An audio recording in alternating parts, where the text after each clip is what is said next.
Hallelujah मेरे प्यारे दोस्तों, तो कैसे हैं आप सब। तो आज का दिन यहोवा ने बनाया है, हम इसमें आनंदित हो और हम इसमें मगन हो। आमीन, हालेलुया, जय मसीह की। तो आज के दिन की हम शुरुआत करते हैं मेरे प्रियो, परमेश्वर के अनुग्रह के साथ, परमेश्वर की दया में। आमीन, हालेलुया। परमेश्वर की दया हर एक दिन नई होती रहती है। हालेलुया। परमेश्वर की जो मर्सी है वो हर एक दिन नई पर नई होती जाती है। हम उसके अनुग्रह में अनुग्रह, अनुग्रह पर अनुग्रह, अनुग्रह पर अनुग्रह, दिन प्रतिदिन महिमा दर महिमा बढ़ते चले जाते हैं। हालेलुया। तो आज के दिन हम परमेश्वर के आनंद में मगन हो, उसके अनुग्रह में होकर, जिन आशीषों के योग्य हम नहीं हैं उन आशीषों को मुफ्त में पाकर परमेश्वर में मगन होते रहे। आमीन, हालेलुया। आनंदित होते रहे, राजा दाऊद के जैसे आनंद के गीत गाते रहे। परमेश्वर का वचन कहता है, जितने हथियार तेरी हानि के लिए बनाए जा उनमें से कोई सफल ना होगा, और जितने लोग मुद्दई होकर तुझ पर नालिश करे उन सबों से तू जीत जाएगा। तो जितने लोग मुद्दई होकर नालिश हमारे विरोध में करते, उन सबों से हम जीत जाएंगे। कोई भी दुष्ट व्यक्ति हमारे विरोध में खड़ा नहीं रह पाएगा। एक्यूजेशंस हमारे विरोध में खड़ी नहीं रह पाएंगी। आमीन, हालेलुया। तो आइए हम वचन की शुरुआत, आज हम वचन की शुरुआत करें। और परमेश्वर का वचन जो प्रभु ने मुझे दिया, जिसको मैंने रविवार को इंग्लिश में बोला, उसको ही मैं हिंदी में अभी बोलने वाला हूँ मेरे प्रियो। परमेश्वर का वचन जो कि यिर्मयाह प्रभु ने दिया, यिर्मयाह 9:23 से, कि यहोवा यो कहता है कि जो बुद्धिमान व्यक्ति है वो अपनी बुद्धि पर घमंड ना करे, सामर्थी व्यक्ति अपनी सामर्थ्य पर घमंड ना करे, और जो अमीर व्यक्ति है वो अपने अमीरी पे घमंड ना करे।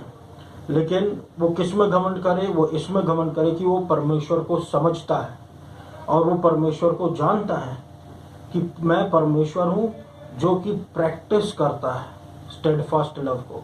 स्टेडफास्ट लव क्या होता है मेरे प्रियो? स्टेडफास्ट लव यानी कि ऐसा प्रेम जो कि बना रहता है। हालेलुया। ऐसा प्रेम जो कि बना रहता है, जो किसी कर्म के अच्छे या बुरा होने के कारण ना बढ़ता है ना घटता है। ये एक अनकंडीशनल प्रेम है, यहाँ पे कोई कंडीशन नहीं है। ये परमेश्वर का प्रेम है हमारे लिए, ये सदा स्थिर रहता है। आमीन, हालेलुया। ये सदा हमेशा हमेशा के लिए स्थिर रहता है, और ये यीशु मसीह के रूप में होकर हमारे जीवनों में आया है। ये परमेश्वर हमारे अब्बा पिता का प्रेम है, जो हमको परमेश्वर में टिकाए रखता है, कि प्रभु हमेशा हमसे बहुत ज़्यादा प्रेम करता था, करता है, करता रहेगा। और हमारे कभी कुछ गलत कर्म हो जाने से, कभी सही कर्म हो जाने से ये ना घटता है ना ये बढ़ता है, बल्कि ये बना रहता है। हालेलुया। परमेश्वर का प्रेम अडिग है, परमेश्वर का प्रेम हमारे जीवन में बढ़ता रहता है। ये स्टेडफास्ट लव है। फिर उसके बाद किसमें और किस चीज़ में व्यक्ति को घमंड करना है? जस्टिस में, न्याय में। और फिर किस चीज़ में? राइटियसनेस में, धार्मिकता में। अब के समय में मसीह की धार्मिकता में। हालेलुया। इस पृथ्वी पर, क्योंकि यह वो चीज़ें हैं जिसमें परमेश्वर मगन रहता है, परमेश्वर यहोवा यो ऐलान करता है। आमीन, हालेलुया। तो मेरे प्रिय, परमेश्वर का वचन ये साफ साफ कहता है कि कोई भी व्यक्ति जो इस दुनिया में है, वो ना तो बुद्धिमानी पर घमंड करे, ना तो बल पर घमंड करे, और ना ही अमीरी पर अपने घमंड करे। परमेश्वर का वचन साफ साफ कहता है, ना तो बल से ना शक्ति से, पर मेरी आत्मा के द्वारा। हालेलुया। किसके द्वारा होगा? परमेश्वर की पवित्र आत्मा के द्वारा। किसके द्वारा होगा? परमेश्वर के अनुग्रह की आत्मा के द्वारा। हमारे जीवन के पहाड़ जो है वो समतल जमीन बन जाएंगे। जीवन की बीमारियां, कमी, घटी, कमजोरियां, निर्बलता, दुर्बलता, कोई दुष्ट सता रहा, सब के सब जो है वो सब के सब प्लेन जमीन बन जाएगा। कब? जब हम उस पे उसके लिए अनुग्रह कहते हैं। Hallelujah, hallelujah. अब हम पर कोई दंड की आज्ञा नहीं रह गई है। ये हमको याद रखना मेरे प्रियो, ये हमको अच्छे तरीके से याद रखना।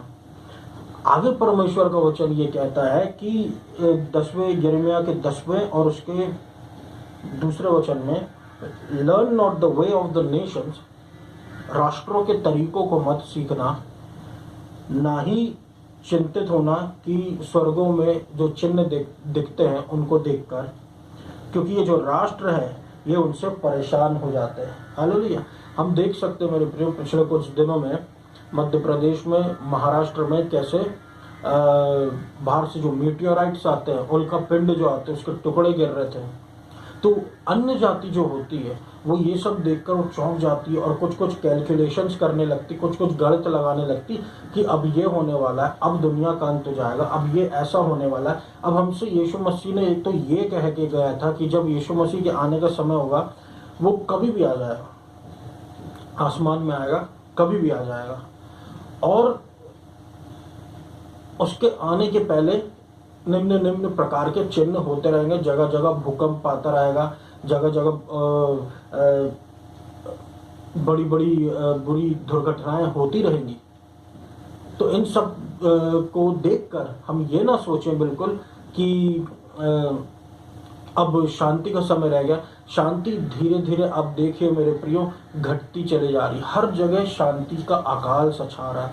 श्रीलंका में प्रॉब्लम हो रही है, रशिया यूक्रेन में लड़ाई चल रही है, पाकिस्तान में प्रॉब्लम हो रही है, देश विदेशों में प्रॉब्लम हो रही है, नेटो की अलग प्रॉब्लम चल रही है।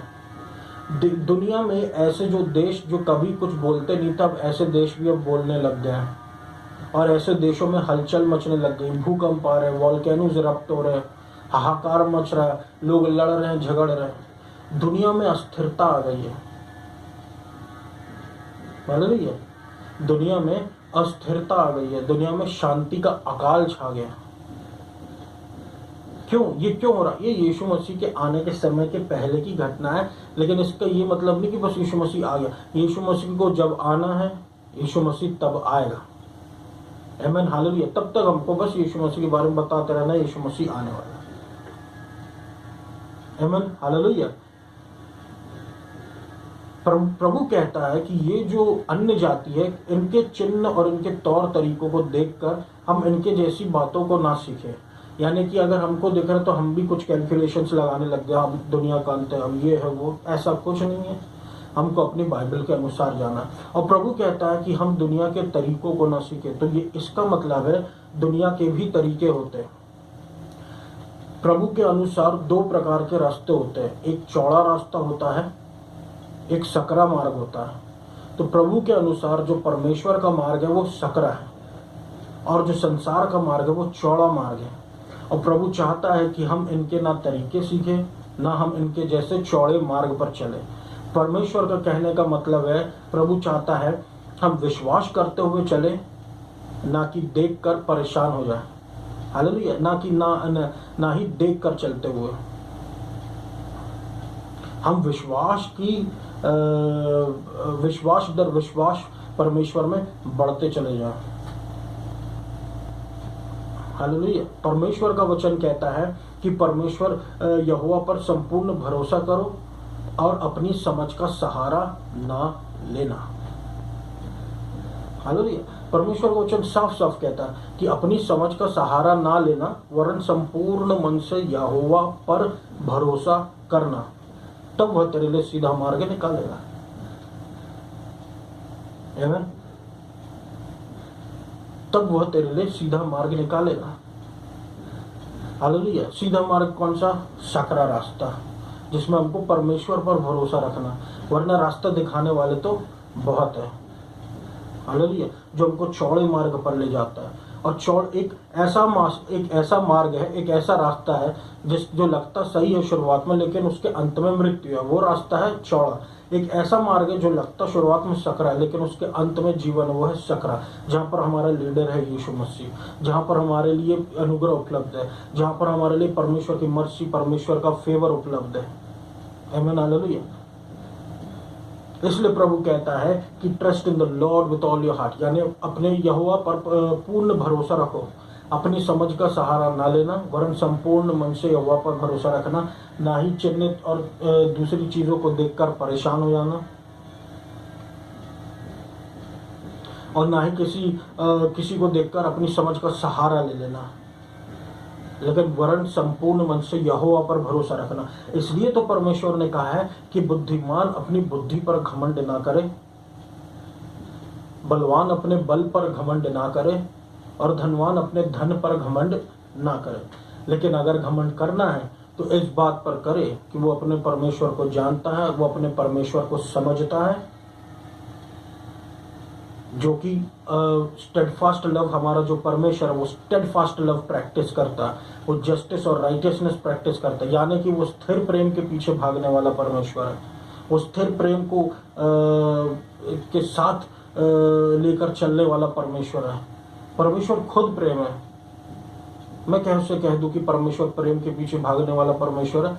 परमेश्वर खुद प्रेम है, और परमेश्वर ने हमें एक नया प्रेम दिखाया यीशु मसीह में, नए नियम का प्रेम, जिसमें प्रभु हमसे बहुत ज्यादा प्रेम करता है। तो आप देखिए, इन चीजों में प्रभु कहता घमंड करो। बुद्धिमानों की बुद्धि फेल होते हुए मैंने देखा हूँ, धनवानों का धन फेल होते हुए मैंने देखा हूँ, और बलवानों का बल फेल होते हुए मैंने देखा हूँ। ज्यादा दूर नहीं जाना है मेरे प्रिय, हमको इस बाइबल में ही देखना है।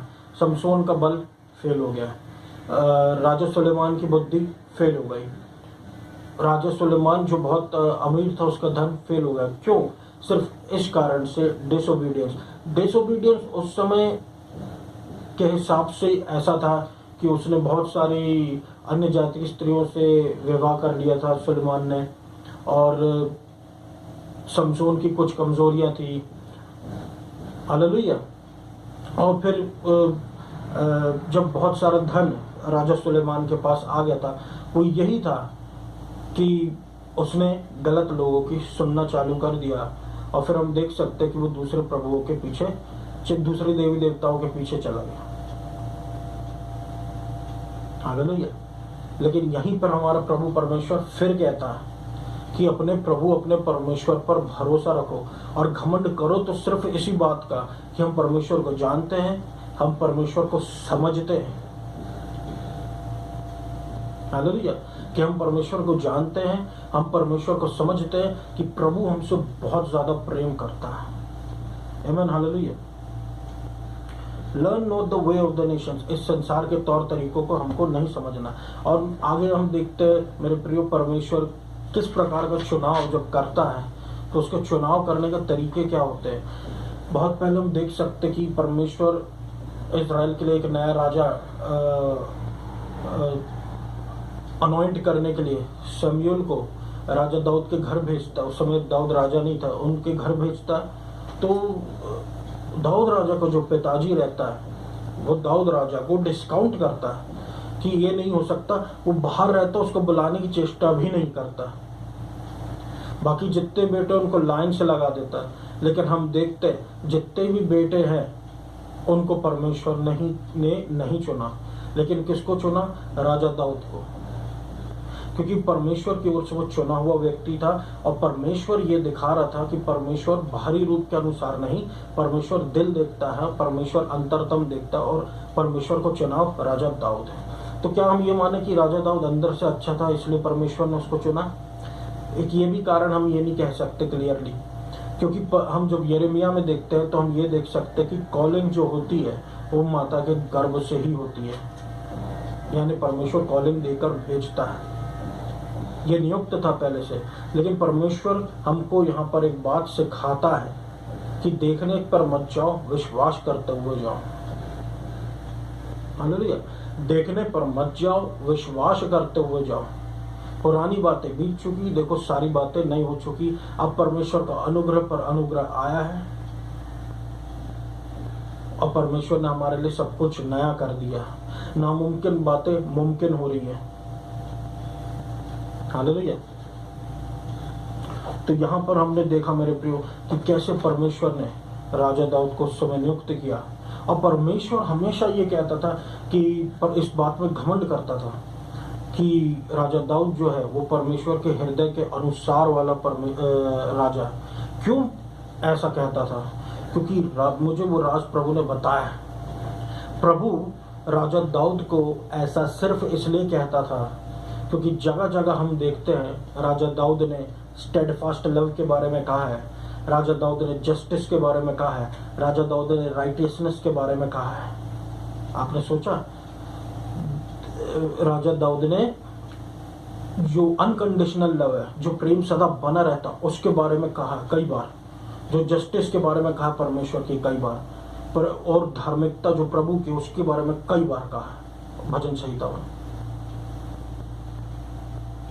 धर्मियों के विषय में कई बार कहा। इसका मतलब ये है कि ये जो वचन है जो यहाँ पर देख रहे, यहाँ पर हम देख रहे मेरे प्रियो 9:23 में, जिसमें प्रभु कहता कि कोई अगर घमंड करे तो वो इस पर करे कि वो अपने परमेश्वर को जानता है। इसका मतलब दाऊद राजा परमेश्वर को बहुत अच्छे से जानता था, इसलिए वो स्टेडफास्ट लव को बहुत ज़्यादा ऊंचा उठाता था, इसलिए वो जस्टिस की बातें करता था, इसलिए वो राइटियसनेस की बातें बहुत ज़्यादा करता था। और इसमें कोई दो राय नहीं मेरे प्रियो, क्यों परमेश्वर ने कहा कि राजा दाऊद मेरे दिल के अनुसार का राजा है। आमीन, हालेलुया। और वही परमेश्वर का दिल यीशु मसीह ने लेकर आया और हमारे जीवन में हम पर उड़ेल दिया। परमेश्वर का अनकंडीशनल लव, परमेश्वर का जस्टिस, परमेश्वर की राइटियसनेस जो कभी डिगने की नहीं। परमेश्वर की राइटियसनेस के बारे में बोलना हमेशा प्रसन्न रहता हूँ उस बारे में बोलने से, क्योंकि परमेश्वर की धार्मिकता ही वो ढाल है जो हमको संसार और संसार के लोगों से ऊपर उठाकर रखती है। आमीन, हालेलुया। तो किस प्रकार से राजा दाऊद महान राजा गिना गया? क्योंकि वो अपने परमेश्वर को जानता था। हालेलुया। और आगे हम देखते हैं मेरे प्रियो कि हमको प्रभु मना करता है कि हम आइडल्स पर भरोसा ना करें, हम मूर्तियों पर भरोसा ना करें। देखिए क्या होता है, जरूरी नहीं एक जो मूर्ति होती है कि प्रभु उसी मूर्ति के बारे में कह रहा है। मूर्ति पूजा क्या हो सकता है? एक व्यक्ति की बुद्धि भी उसके लिए मूर्ति बन सकती है, एक व्यक्ति का धन भी उसके लिए मूर्ति बन सकता है, एक व्यक्ति का बल भी उसके लिए मूर्ति बन सकता है। इसका मतलब प्रभु क्या कह रहा है? प्रभु कह रहा है कि भरोसा रखो तो सिर्फ और सिर्फ परमेश्वर पर भरोसा रखो, तो सिर्फ और सिर्फ यीशु मसीह पर, अपने अब्बा पिता पर। हालेलुया। हमको अपने शरीर पर भरोसा नहीं रखना, हमको अपने बुद्धिमानी पर भरोसा नहीं रखना, हमको अपने बल पर भरोसा नहीं रखना, हमको अपने धन पर भरोसा नहीं रखना। ये सारी चीजें होनी हमारे पास चाहिए मेरे प्रियो, लेकिन प्रभु कह रहा है, और ये सारा चीजें होने से कोई बुरी बात नहीं है। बुद्धि होना, धन होना, बल होना, ये रहे तो, और ये है तो और अच्छा अगर ये हमारे जीवन में बढ़े, जो कि प्रभु आशीष देता अपने लोगों को। प्रभु अपने लोगों को कभी भी गरीब नहीं रखता, परमेश्वर अपने लोगों को कभी भी निर्बल नहीं रखता, परमेश्वर अपने लोगों को कभी भी निर्बुद्धि नहीं रखता। लेकिन प्रभु कह रहा है कि तुम इन सब से ऊपर उठकर मुझ पर भरोसा रखो और इस बात में घमंड करो कि तुम मुझको जानते हो। मेरा प्रेम में घमंड करो, मेरे जस्टिस में घमंड करो और मेरी धार्मिकता में घमंड करो। हालेलुया। क्योंकि ये तीन चीजें संसारिक बुद्धि से, संसारिक बल से और संसारिक धन से ऊपर है, जो हमको संसार के हर एक रुकावटों से यूं ही जीत दिला देती है। हम विक्टोरियस है, विक्ट्री ग्राउंड पर है और हमारे एंड में विक्ट्री ही है। और प्रभु हमको तरीका बता रहा है कि हमको किस तरीके से चलना और किस बात पर पोस्ट करना। आमीन, हालेलुया। तो ये मेरे प्रियो, परमेश्वर के अनुग्रह में प्रभु ने ये वचन मुझे दिया और मैं आशा करता हूँ कि परमेश्वर ने आपको इस वचन के द्वारा आशीषित किया होगा और परमेश्वर आप पर बहुतायत का अनुग्रह करता रहे। आइए हम सब प्रार्थना में जाएं। धन्यवाद देता हूँ अब्बा पिता प्रभु यीशु मसीह के नाम से। हालेलुया। सुनने वालों पर पवित्र आत्मा बरसाइए प्रभु, अनुग्रह पर अनुग्रह बरसाइए। हर दंड की आज्ञा को खत्म कीजिए, क्योंकि पुरानी बातें बीत चुकी। देखो सारी बातें नई हो चुकी। हालेलुया। मेरे प्रभु अपने लहू के बाड़े में रखिए अपने लोगों को, अपने लहू के बाड़े में रखिए। हर एक कैंसर यीशु मसीह के नाम से दूर हो जाए। हर एक अशुद्धता, पीढ़ी दर पीढ़ी आने वाली हर एक प्रकार की अशुद्धता यीशु मसीह के नाम से टूट जाए। हालेलुया। यीशु मसीह के नाम से टूट जाए हर एक प्रकार की अशुद्धता, पीढ़ी दर पीढ़ी आने वाली। प्रभु अपने लोगों को आप चंगा करें, अपने लोगों को आप अशुद्धता से बचाएं, अपने लोगों के निर्बलताओं को दूर कर आप अपना बल उड़ेलें और सामर्थ और हियाव से भर दें। दया करें मेरे परमेश्वर, मेरे अब्बा पिता, जबलपुर शहर पर, मध्य प्रदेश पर, इस देश में आपका अनुग्रह हो प्रभु। आइडोलिट्री, कोरोना वायरस उखाड़ फेंके और शांति फैला दे पूरे देश में। यीशु मसीह ऐसा अनुग्रह करे, स्पेशली इस देश में शांति फैला दे प्रभु। अब्बा पिता, यीशु मसीह के नाम से प्रार्थना करते हो। इस पूरी प्रार्थना को प्रभु यीशु मसीह आप सुनिए और लोगों को चंगा कीजिए। यीशु मसीह के नाम से इस पूरी प्रार्थना को मैं मांगता हूं, सुना पूरा कर, आमीन, हालेलुया। Thank you.